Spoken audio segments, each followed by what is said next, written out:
우리가 늦가을이 되면은 이렇게 추수 감사 예배로 하나님께 올려드립니다. 감사한다는 것이 무엇일까 우리는 잘 생각을 해야 됩니다. 세상에서 만나게 되는 크고 작은 어떤 일들, 크고 작은 도움의 손길들, 또 친절함에 대한 어떤 일들, 이렇게 할 때 우리가 감사합니다 이렇게 표현을 많이 하는데, 그러한 감사의 의미와 우리들이 생각하는 그 감사의 의미는 어떻게 다른 것인가 하는 것도 한번 생각을 해봐야 됩니다. 이 추수할 때의 이 감사함은 여러분, 이 지난 계절을 다 기억을 하는 것입니다. 이 가을에 풍요로운 어떤 이 곡식을 하나님께 드리는 그 일, 거두게 하신 그 열매를 하나님께 드리는 그 일, 이 일 속에는 여러분 지난 계절에 폭풍과 풍랑과 또는 가뭄과 수고로움과 땀 흘림과 애씀과 이런 어떤 마음고생과 여러 가지 것들이 다 있는 것이죠. 이제 그러한 것들을 다 지내온 어떤 농부만이 이 결실들을 이렇게 바라보면은 여러 가지 생각 속에서 정말 감사하다 하는 생각을 갖게 되는 것입니다. 이러한 일들을 기억하지 못하면 감사의 어떤 본질이 많이 희석이 된다거나 감사의 본질적인 의미를 잊어버릴 수가 있는 것이죠. 교회는 그래서 이러한 감사의 의미를 잊지 않도록 이 감사절, 추수 감사절 이렇게 하나님께 매년 이렇게 드리고 있는 것입니다. 우리가 늘 지나온 것들을 생각해야 되고 또 앞으로 있을 일도 이렇게 우리가 기대하고 또 바라보는 일들이 있겠지만 세상과 우리는 많이 다릅니다. 사람들은 본질적으로 자신에게 다가올 고난에 대해서 지나치게 염려를 합니다.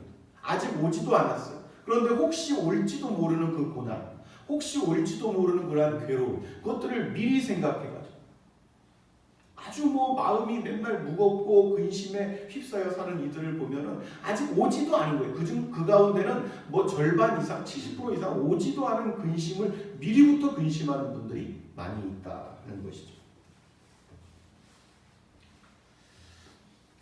고난, 근심, 고난이라는 것이 무엇일까 이렇게 생각을 해봐야 되는데, 세상의 어떤 이 사람들은 고난 자체를 두려워하거나 싫어하거나 회피하거나 이 모든 일들이 있는데 그리스도인들은 다릅니다. 왜냐하면 하나님께서 이 고난이라는 것 자체를 그리스도인들, 하나님의 사람들에게 이 땅에서 반드시 필요한 것이라고 보셨기 때문에 그렇습니다. 고난의 인식을, 또 고난을 받아들이는, 나에게 찾아올지도 모르는 그 고난을 우리는 다른 시각으로 바라보아야만 할 것이다. 그래야지 여러분 작은 것 하나가 얼마나 감사한지를 알게 되는 것입니다. 그래야지 이 땅에서 조금이나마 성화와 어떤 성장이 있게 되는 거예요. 어떤 이들은 이 신앙 가운데 이거 잘못 오해하면 그렇습니다. 자신에게 다가오는 어떤 고난과 시련의 한 부분들을 마치 죄 때문에 내가 하나님께 커다란 죄를 져가지고, 사람이 사람을 바라볼 때도 그렇게 여기는 사람이 있어요. 저 친구는 하나님께 뭘 죄를 져가지고 잘못해가지고 사람들이 제일 인식 못하게 천벌을 받아서 그렇다. 여러분 그렇지 않습니다. 그리스도인들에게 찾아오는 고난은 전혀 다른 의미에서 바라보아야 합니다.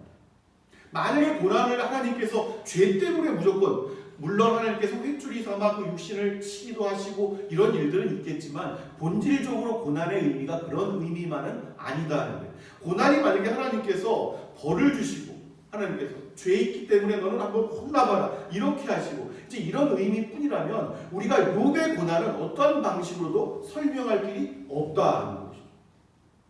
그리고 이 구약뿐만 아니라 신약에서 여러분 이 사도들의 수많은 서신서, 또 이 권면하는 어떤 내용들을 보십시오. 인내에 대해서 그토록 강조하는 거예요. 그러한 글귀들을 우리가 만날 수가 없겠죠. 단순히 그러한 문제들 뿐이라요. 그래서 우리가 시대마다 또 카톨릭이 우리 프로테스탄트를 그토록 이 학대하고 아주 그냥 굉장히 어렵게 하고 사람을 죽이는 것도 굉장히 많이 죽였습니다. 이러할 때 여러분 이러한 것들도 우리가 다 견뎌냈지만 종교개혁을 일으켰던 여러분 우리가 많은 이 믿음의 이 청교도 선진들, 그 같은 우리가 이제 처음에 이제 루터부터 얘기를 하면은 여러분, 이 루터는 이런 얘기를 했습니다. 이 고난이라는 것은 그리스도인들에게 하나의 상징과도 같은 어떤 표징과도 같은 것이다. 이제 이러한 말을 했던 것이죠. 그러니까 고난이라는 것은 그리스도인에게 어떤 특별한 의미가 있는 것입니다. 할렐루야. 우리가 그러한 시각에서 먼저 바라보아야 되는데, 예수 그리스도를 따르는 길 속에서 여러분 먼저 예수님께서 그 말씀을 언급하셨습니다. 고난에 대해서, 십자가에 대해서 우리 주님께서 분명히 말씀하셨는데, 자기를 부인하는 이에 대해서 말씀을 하시는데, 마태복음 16장 24절 말씀을 보면 이 예수께서 먼저 그 말씀을 하시는 게, 자신을 따르는 이들에게 이르되 누구든지 나를 따라오려거든 자기를 부인하고 자기 십자가를 지고 나를 따를 것이니라. 아멘. 자신을 부인한다는 일 자체가 이 땅에서는 고난의 시작일 수도 있습니다. 근데 그것은 예수 그리스도를 따라가고 예수 그리스도를 쫓아가는 이들의 하나의 표징과도 같은 일들이다, 이런 것이죠.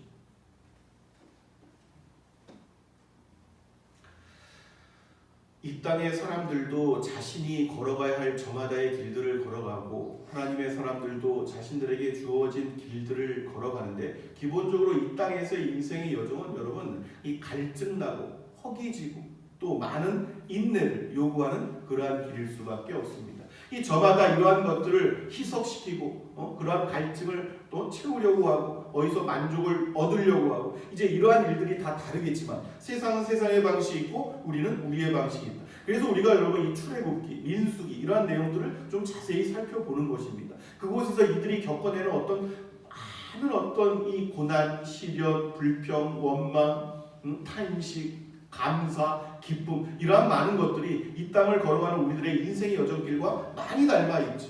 많이 닮아있죠. 오늘도 이제 그러한 어떤 마음을 한번 우리가 품고 이 내용들을 한번 보게 되는 것이죠.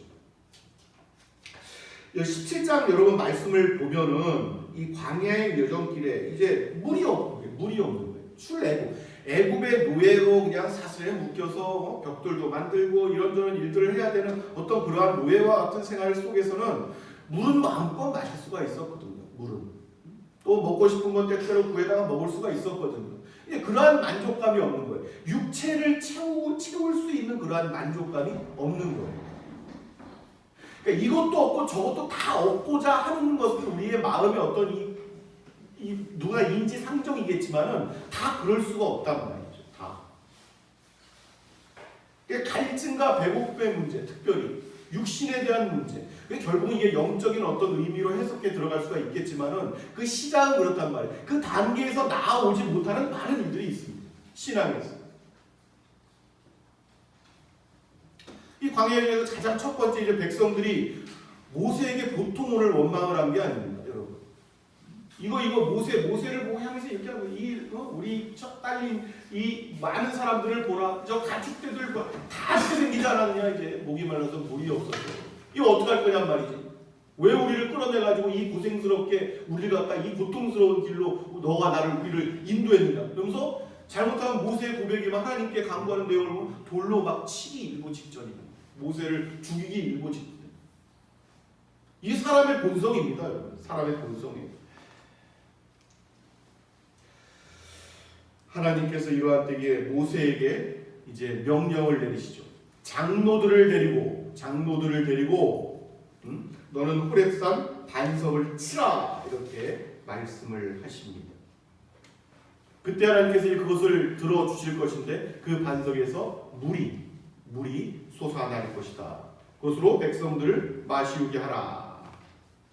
그래서 모세가 마사, 무리바, 이제 원망, 불평, 다툼, 이제 이러한 것들을 의미하는 말씀을 이제 했던 것이죠. 이스라엘 백성의 여정에서 여러분 가장 이제 나타나는 어떤 일들, 이제 우리가 늘 돌이켜보고 우리로 이제 이 타산지석, 이 반면교사로 삼아야 될 일들은 무엇이냐면, 이것들이 여러분 모든 이 마음들이 우리가 걸어가는 여정 속에, 성도들의 여정 속에서 늘 나타나기 쉬운 문제이기 때문에 그렇습니다. 이스라엘 백성들에게 나타났던 일들 가운데 가장 주의해야 할 일들이 뭐냐? 원망입니다. 원망. 여러분, 원망, 불평. 감사와 찬양이 나중에 거룩한 습관이 되는 것처럼 불평과 원망도 습관이 될 수가 있어요. 아주 악한 습관이 있습니다. 거룩한 습관이 있는 반면에 악한 습관이 있습니다. 매사의 일들에 불평과 원망거리를 찾는 사람들이 있어요. 이것은 나이가 젊으나 나이가 늙으나 그렇습니다. 나이가 어린 시절부터 감사와 찬양의 어떤 것들을 생각하는 일들은 늘 감사하는 일들이 더 많아지게 되는 게 거룩한 습관입니다. 근데 감사할 거리들은 생각하지 않고 원망, 불평거리만 찾아내는 사람들이 있단 말이죠. 이러한 일들은 나이가 들어도 변하지가 않습니다. 깊이 깨닫고 돌이키고 회개하지 않으면 돌이키기가 쉽지가 않은 문제란 말이죠. 이러한 습관이라는 문제가. 출애굽기 여러분 이 민수기 이렇게 한번 이렇게 보세요. 처음부터 끝까지 얼마나 많은 불평과 원망이 반복되어 나타나는지 몰라요. 원망과 불평으로 인해서 하나님께서 교훈을 분명히 주셨음에도 지나면 또 잊어버리는 거예요. 이것이 이제 이 타락한 존재들의 아주 이 가엾은 한 측면인 것이죠. 불평과 원망이 왜 그 영혼의 독소가 되냐면은 이 불평과 원망은 가시덤불 같습니다. 날카로운 가시와 같단 말이에요. 이 싹이 처음에 싹이 나고 자라서 성장해야 되는데 이 마치 가시와 같이 계속 이렇게 불평과 원망은 이 가시처럼 찔러대는데 이것들이 있으면 성장을 할 수가 없어요. 그 영혼은 성장할 수가 없습니다. 늘 그 상태예요. 늘 어린아이의 상태입니다. 구원을 받았을 때 하나님의 백성이로되 하나님의 사람이로되 성장할 수가 없어요. 불평과 원망이 그러한 일들을 한단 말이죠. 그래서 그러한 일들은 여러분 이 신약에 와서도 그 일들은 반복됩니다. 너희가 뒤에서 수근수근거리지 말아라. 이 모든 일들이 다 그렇게 연관이 됩니다.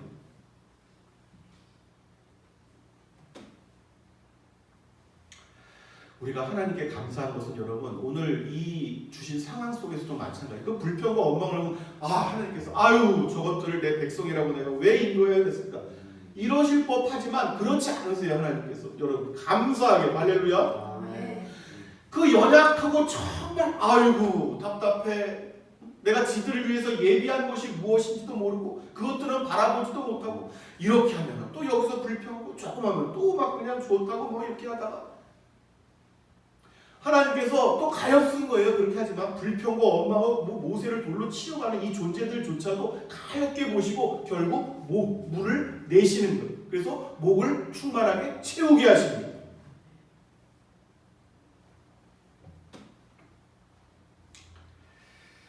구약은 이제 이러한 일들을 나타나면서 여러분 이제 구약의 백성들 우리의 이 나중에 이 거룩한 이스라엘 총회를 구성하게 될 이 많은 사람들이지만 여러분 앞서 우리보다 걸어갔던 이들은 이 후진들 따라오는 이들을 위해서 여러분 사실은 많은 고난을 미리 짊어졌던 사람들입니다.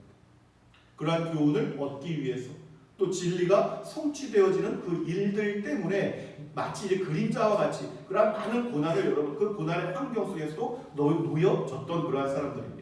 그래서 이제 이러한 모든 일들 통해서 사실은 예수 그리스도 우리 주님을 드러내고 증거하기 위해서 이 많은 일들이 사실은 나타났거든요. 그래서 성경 구약의 여러분 많은 부분에 우리 주님의 일들로 가득 차 있다. 보는 곳곳마다 우리 주님 예수 그리스도가 나타난다. 이제 이런 것들을 나중에 깨닫게 되었던 것인데 이 내용도 마찬가지예요. 마찬가지입니다.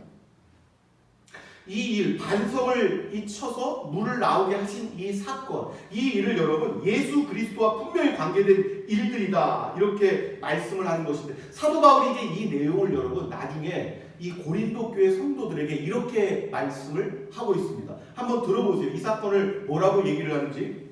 고린도전서 10장 1절에서 4절 말씀을 보면은 여러분 이렇게 말씀을 하고 있습니다. 형제들아 나는 너희가 알지 못하기를 원하지 아니하노니 우리 조상들이 다 구름 아래에 있고 바다 가운데로 지나며 이 홍해를 지나왔던 그 일에 거기서 이제 모세에게 속하여 다 구름과 바다에서 세례를 받고 할렐루야. 그 세례를 받은 그 상징이란 말이에요. 그 물을 가르고 이스라엘 백성들이 거기를 다 통과를 한 그 사건 자체가 세례란 말이에요. 세례. 이스라엘 백성들이 다 같은 신령한 음식을 먹으며 할렐루야. 이 만나 다 같은 신령한 음료를 마셨으니 할렐루야. 이는 그들을 따르는 신령한 반석으로도 마셨음에 신령한 반석으로도 마셨단 말이에요. 이때 이 사건이 호렙산에 그 바위를 친 그 사건이 거기서 생수가 쏟아져 나와가지고 이스라엘 백성들이 충만하게 목을 채웠던 그 일, 그것이 신령한 반석으로부터 마셨음에 하는데요. 그런데 그 반석은 곧 그리스도시라. 아멘. 할렐루야. 굉장히 심오합니다, 여러분. 이 영적인 의미들이 굉장히 심오해요.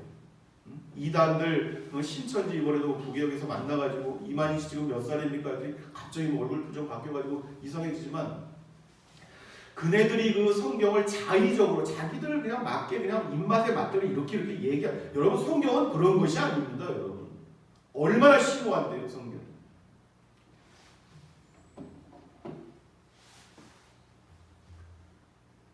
사람에게 나타나는 특징이라는 게 무엇이냐면 그러니까 여러분 늘 영적인 사람은 모든 일들을 영적으로 생각할 수밖에 없습니다. 갈증과 목마름이 일어나면은 통제가 안 돼요, 사람은. 근데 그 갈증과 목마름의 원인을 모른단 말이에요. 원인을. 갈증과 목마름 때문에 자신의 지도자를 돌로 쳐 죽이려고 한단 말이죠. 오늘 사건을 보면은 여러분. 근데 이러한 일들이 나타난단 말이에요, 실제로. 그 영혼의 갈증과 목마름의 원인을 알지 못하면 불평과 원망 속에서 자신이 무슨 짓을 할지 그 통제를 할 수가 없어요. 통제를 잃어버리게 돼요.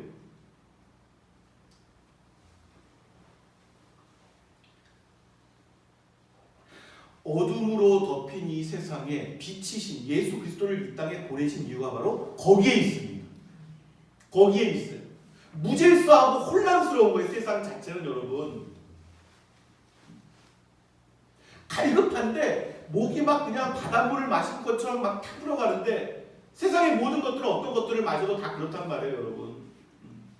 갈수록 타들어가요. 갈수록 타들어가요.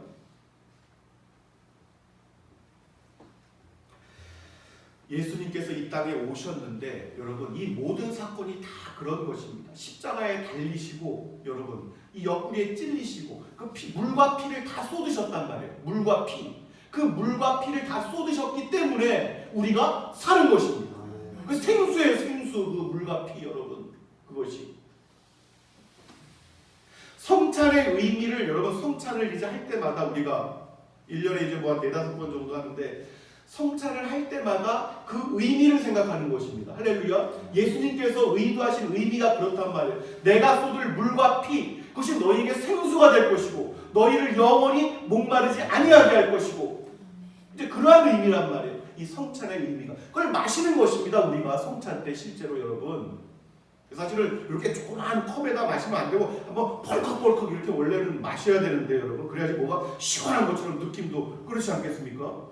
우리 주님 이렇게 하면서 너무 이 작아 우리가 어떻게 컵을 좀 크게 하든가 이렇게 좀 이렇게 아니면 이렇게 대접에다가 헐컥 마시고 이렇게 돌아가면서 이렇게 마시게 하든가 이렇게 해야지 우리가 이렇게 충만하게 이렇게 될 텐데.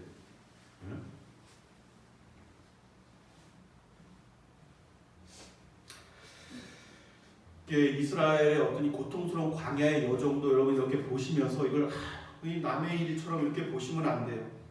아유 우리 믿음의 이전에 이 조상들은 이 광야길을 이렇게 걸어왔구나 이렇게 보셔도 안 됩니다. 이 걸어갔던 그 길의 고통과 아픔과 시련과 원망과 불평이 다 우리들의 어떤 이 영적인 만족을 위해서 여러분 미리 다 그네들로 경험하게 하신 것입니다. 우리 주님께서 이 일에 대해서 친히 말씀하셨어요, 여러분. 이 세상과 우리 주님께서 주시는 것들에 대한 차이를 다시 한번 여러분 그렇게 생각하시면서 한번 다시 음성을 들어보세요. 요한복음 4장 13절 이하 말씀을 보면 예수님께서 이렇게 말씀하세요. 예수께서 대답하여 이르시되 이 물을 마시는 자마다 다시 목마르려니와 내가 주는 물을 마시는 자는 영원히 목마르지 아니하리니 내가 주는 물은 그 속에서 영생하도록 솟아나는 샘물이 되리라. 아멘. 아멘. 아멘.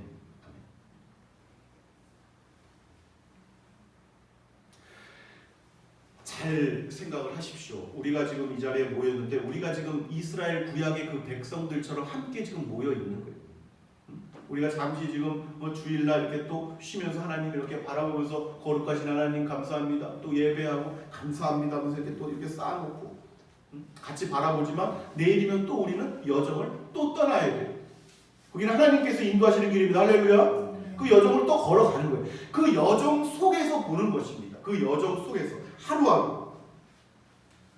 저와 여러분이 지파 12지파가 다 이렇게 가는 길들이 다 달랐단 말이에요. 뭐 루빈, 베냐민, 갓지파를 가는 길들이 지파가 딱 위치하는 길들이 다 달랐단 말이에요. 우리들 인생들도 우리가 서로 다른 성품과 기질과 어떤 것에 속해서 이렇게 서로 다른 위치에서 이렇게 걸어갈 수는 있겠지만은 다 같이 가나안을 향해서 가는 것입니다. 적과 꿀이 흐르는 곳을 향해서 가는 것입니다, 여러분.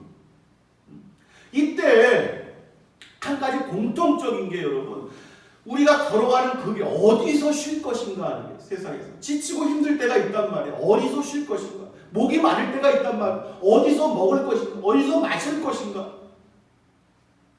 먹고 마시는 일에 대해서 신약 성경에서도 여러분 자주 권면하는 말씀이다. 그런 내용 아닙니까? 무엇을 먹든지 마시든지 다 무엇을 위하여 하라.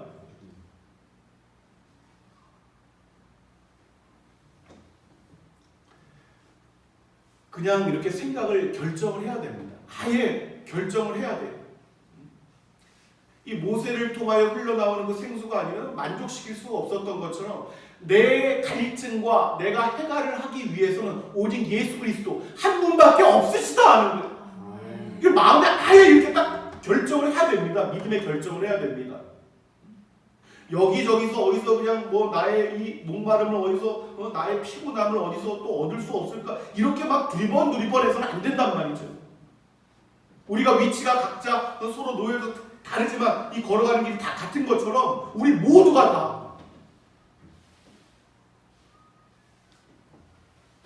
십자가 아래에서 쉬는 것입니다. 주님께서 그래서 십자가에 달리신 거예요. 그 십자가 내게 와서 쉬어라 그 말씀에, 그래서 십자가 밑에서 쉼을 얻는 것입니다. 예수 그리스도 생수를 통하여 우리가 이 충만한 어떤 이 해가를 얻는 것입니다.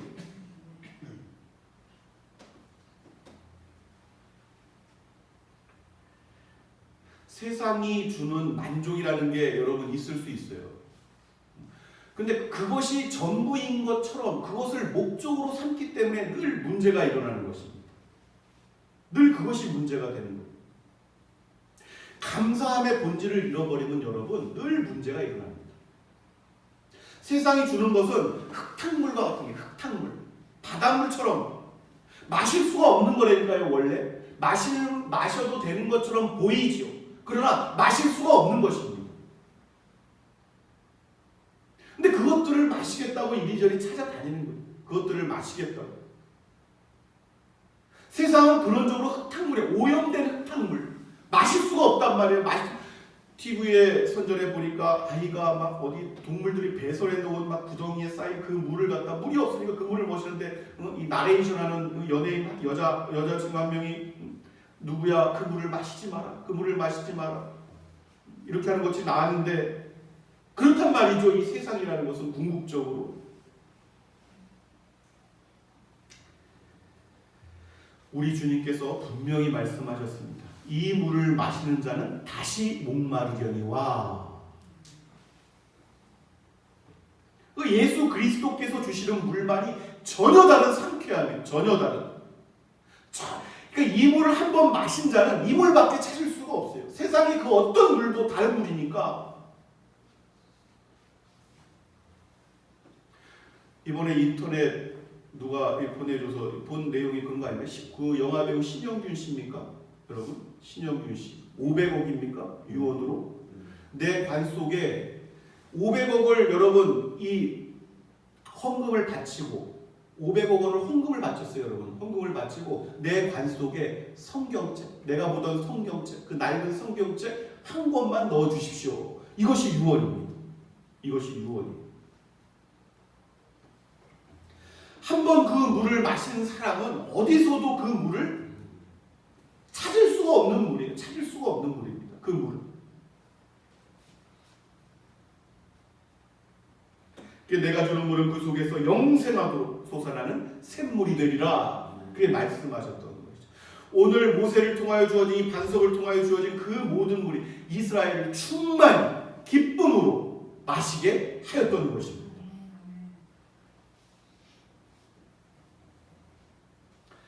오늘 우리가 이 추수감사로 이렇게 예배를 드리고 있지만 모든 것들은 영적으로 우리가 바라보아야 됩니다. 감사의 의미도 마찬가지예요. 하나님께서 나를 통하여 인생 추수를 하게 하시는데 한 해 동안 하나님께서 나를 통하여 추수하게 하시는 것들이 무엇인가 돌아보시는 은혜가 있기를 바랍니다. 나의 환경 속에서 물질로 추수할 수 있게 하신 것들이 있겠지만 또 나의 환경 속에서 영적으로 하나님께서 추수를 기대하게 하시는 것들이 있습니다. 다가오는 또 추수감사절 예배가 계속 한 해 한 해마다 있겠지만 이 한 해 한 해가 언제까지 지속될지는 모르는 일입니다. 하나님께서 우리에게 주신 인생의 계절 동안 풍요로운 추석의 어떤 이 추수감사의 결실을 거두시는 은혜가 있으시기를 바랍니다. 아멘. 모세 때처럼 이렇게 어리석은 이 백성들이 아니라 정말 지혜, 진리에 대한 어떤 깨달음, 성숙함, 그러한 은사가 우리 북의 장로교회 위에 함께 하시기를 예수 그리스도의 이름으로 간절히 축원합니다. 아멘.